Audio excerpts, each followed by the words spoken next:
myself, I'm not just gonna stand here and wait. All I just decide what is to be my fate. All by myself, I'm not just gonna stay here and wait.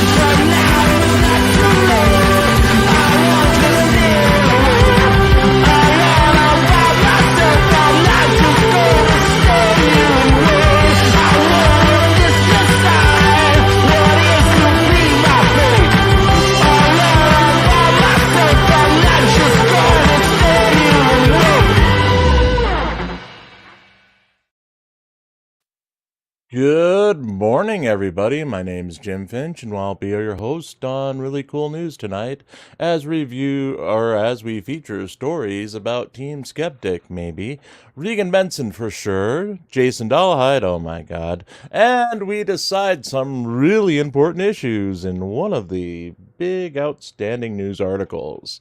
On these days, or actually in the background, we're making minor changes. On days like today, where there's an all-day coverage of the Karen Read trial, the paper may be coming out an hour or two later than normal. On these days, I'll be recording the audio for the newscast as soon as I write each story. I don't have time in the afternoons on these days to record and edit everything, so sometimes, like in the couple of videos you'll see in a minute, my voice is not going to sound like myself until I get going a little bit. Everything is fine, don't worry, it's just 5 a.m. With that, let's get on to the news. A short one tonight, but worth every penny. So let's get groovy, and Lemon Tart gets to take Shuggy home for the weekend.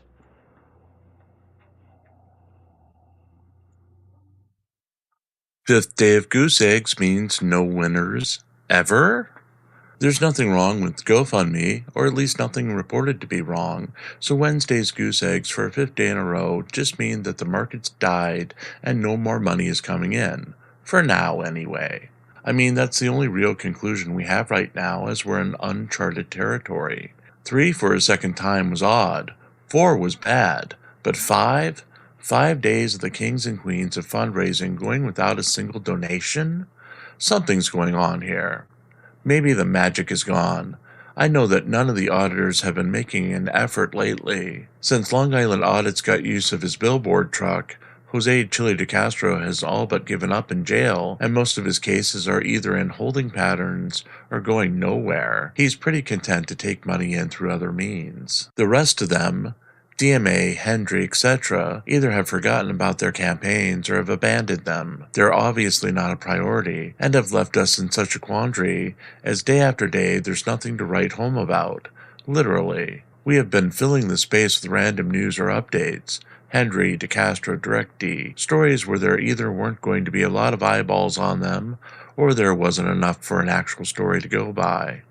We'd make it pretty, of course, but the evolving purpose of this article was to be a filler for the newscast, as it comes at the start of every episode and allows for our viewership to rise to our normal levels as people filter in. Every so often we'd do something spicy, or we'd have a big fact to promote, but as of now, we're inclined to at least temporarily retire this column if we go an entire week without a donation to any of these campaigns. There's just nothing to write about. And while it's a good way to start our mornings before we dive into other news, the big takeaway from this is that the industry seems to be currently in a holding pattern. So 2 more days of goose eggs and we'll take a break. We'll provide the current data in a special segment on the newscast and newspaper, but no more commentary if it happens, or until we have something to actually write about. As always, if you'd like to give us a reason to continue writing about this stuff, we do have a GoFundMe of our own located in the scroll below. All proceeds go to keeping the lights on, eating, and writing news stories to feature here on ReallyCoolSite.org.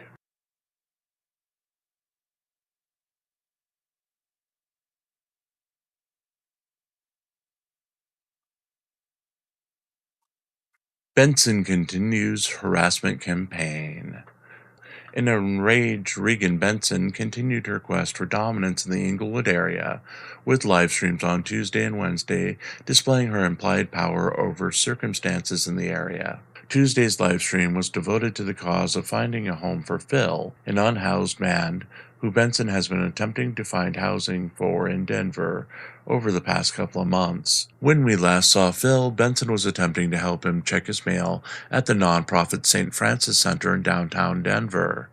Benson got into an altercation with the manager at the facility, then apparently later abandoned Phil at the Denver Health and Human Services office when she received word that her grandson had been born.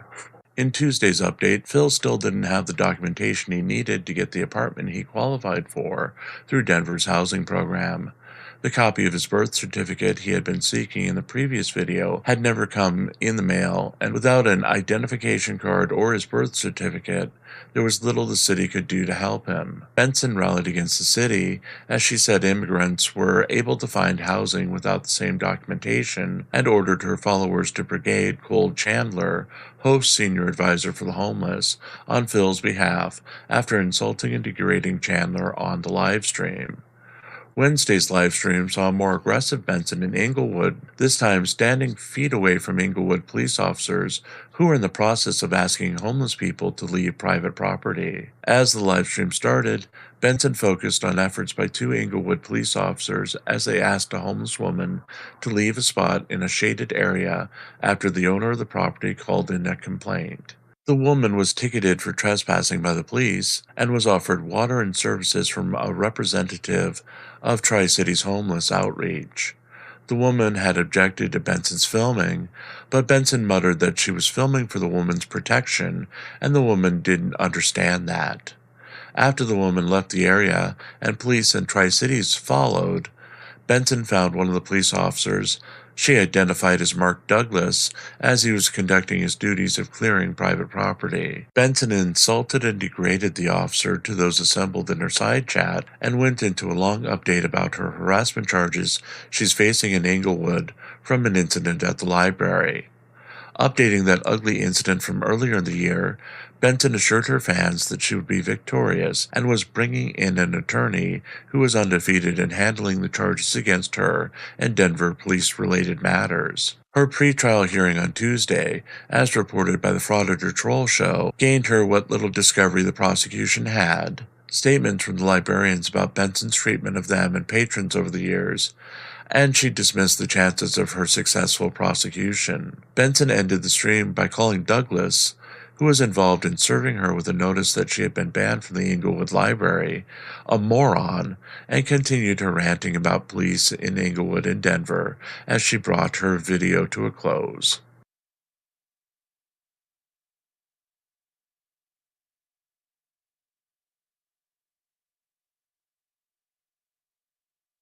Dullahide answers judge's orders. Attorney James A. Conready, acting on behalf of client Jason Dullahide, sent the bare minimum reply on behalf of his client on Tuesday, giving a two-page response to the current motion to dismiss Dullahide's $250 million lawsuit. The attorney essentially states that he'd start to prepare a First Amendment complaint against Dennis Dickens and the Oklahoma Department of Safety.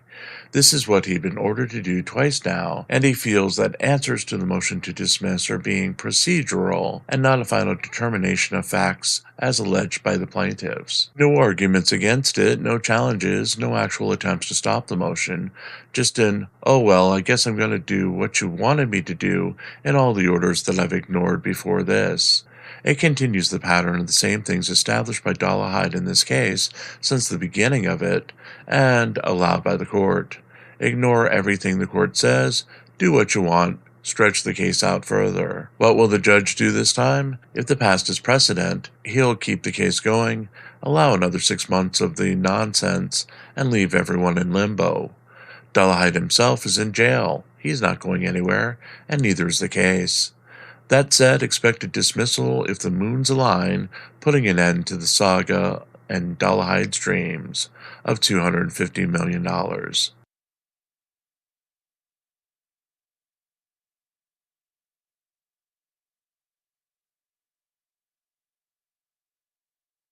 Are we being sued yet? I don't know. If anything, the past 48 hours have taught us is that the future is never certain, and an unnamed individual entered our lives and made things, well, wonderful. Earlier this week, I got the tip that someone made infamous for alleged Karen-like behavior a bit over a year ago was suing Team Skeptic for doing a video on her.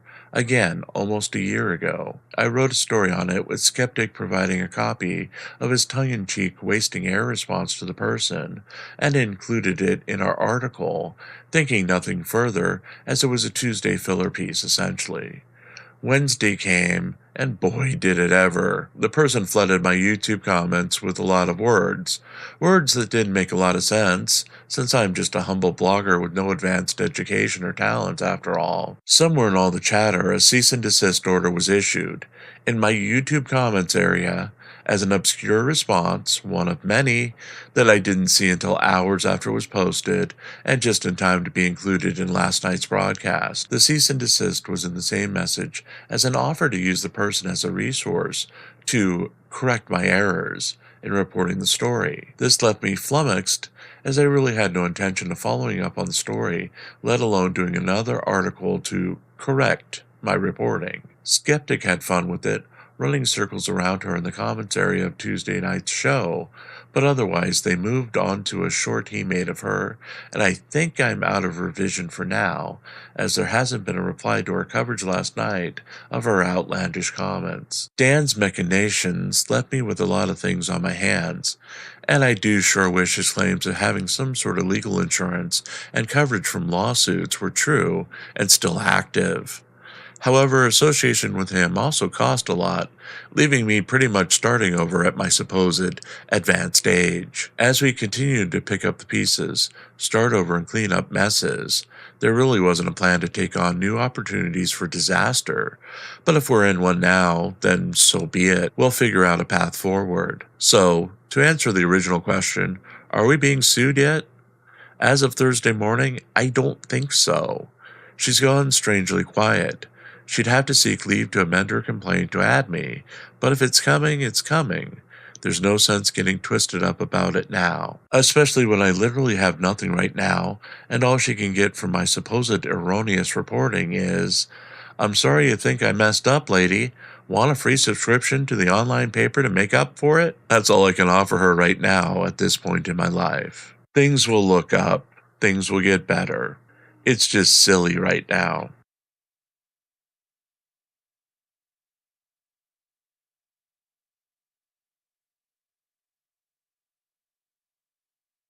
Flashback, June 13th, 2023. DeCastro no-show at arraignment. Homeless YouTuber Jose Chile DeCastro did not appear at his arraignment hearing in Las Vegas this morning, instead allowing his defense attorney, Michael Mee, to represent him in court. According to Discord user Paul Barry, who was on scene, the arraignment judge asked Mee if a plea offer was made. Mee responded in the affirmative and asked for a trial date to be set. When the judge inquired as to why Mee didn't consider the offer, Mee stated that he did not know his client's position on the offer. The judge gave Mee 2 weeks to discuss the offer with DeCastro before moving forward in the case. Jose Chile DeCastro filed a motion to reconsider his previous motion to stay his local criminal proceedings in Las Vegas with the United States Federal District Court of Nevada after his Tuesday arraignment. DeCastro's motion attempts to get the court to reconsider the previously denied motion to stay legal proceedings against him. DeCastro claiming that death may await him if he were to be jailed, stating that death in a corrupt jail would make it impossible to raise constitutional challenges in the state case. In a curious second filing, a man named Jensen attempted to join the case by filing a joinder motion.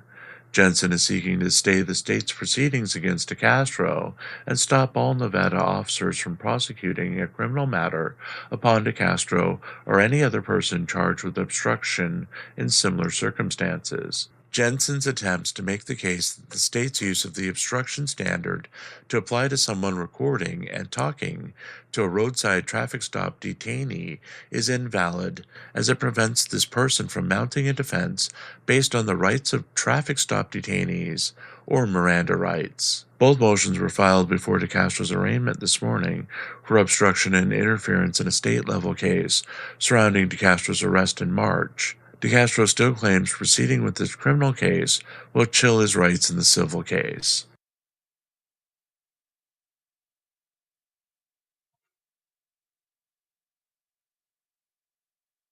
And there you have it, folks. We're at the end of another newscast. Remember, we'll be back tomorrow morning for our Karen Reed murder trial coverage at 8:55 a.m. Eastern. Then we'll be back for this broadcast at 6:30 p.m. Eastern, 5:30 p.m. where it counts, 4:30 p.m. Mountain, and 3:30 p.m. Pacific.